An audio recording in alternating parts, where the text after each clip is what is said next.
বাংলাদেশের কাছে টেস্ট সিরিজে হারের পর থেকে পাকিস্তান ক্রিকেটে তালমাহাল পরিস্থিতি। ক্রিকেটারেরা প্রতি মুহূর্তে সমালোচিত হচ্ছেন, বাদ হচ্ছেন না বাবর আজমও। শোনা গিয়েছে সাদা বলের ক্রিকেটে অধিনায়কত্ব থেকে আবার সরানো হতে পারে তাকে।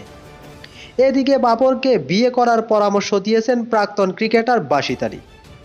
পাকিস্তানের এক সংবাদ মাধ্যমের খবর অনুযায়ী সাদা বলের অধিনায়কত্ব থেকে সরানো হতে পারে বাবরকে। নতুন অধিনায়ক হতে পারেন মোহাম্মদ রিজওয়ান। পাকিস্তানের ঘরোয়া প্রতিযোগিতা চ্যাম্পিয়ন্স ওয়ানডে কাপে কোনো দলের অধিনায়ক করা হয়নি বাবরকে। মনে করা হচ্ছে জাতীয় দলের নেতা হিসেবেও তাকে বেশি দিন ভাবা হচ্ছে না। সংবাদ মাধ্যমের দাবি, সাদা বলের কোচ গ্যারি কারস্টেন নাকি ইতিমধ্যেই বোর্ডকে নিজের পছন্দের কথা বলে দিয়েছেন। তার রেজওয়ানকেই নেতা হিসেবে পছন্দ। শুধু তাই নয়, 3 ফরম্যাটেই রেজওয়ানের অধিনায়ক হওয়া নিয়েও জল্পনা চলছে। গত বছর বিশ্বকাপে ব্যর্থতার পর দায়িত্ব ছেড়েছিলেন বাবর।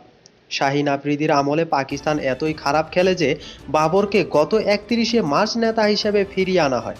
কিন্তু বাবরের নেতৃত্বে টি-20 বিশ্বকাপে ব্যর্থ হয় পাকিস্তান। এদিকে টেস্ট সিরিজে বাবরের লাগাতার ব্যর্থতা দেখে তাকে বিশ্রাম নেওয়ার পরামর্শ দিয়েছেন বাশিদ। একই সঙ্গে বিয়ে করে নিতেও বলেছেন।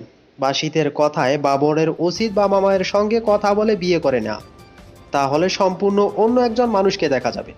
আমি জানি ভালো খেলতে না পারলে একজন ক্রিকেটারের কতটা খারাপ লাগে। আমি চাই বাবরের বাবা মা ওর বিয়ে দিই।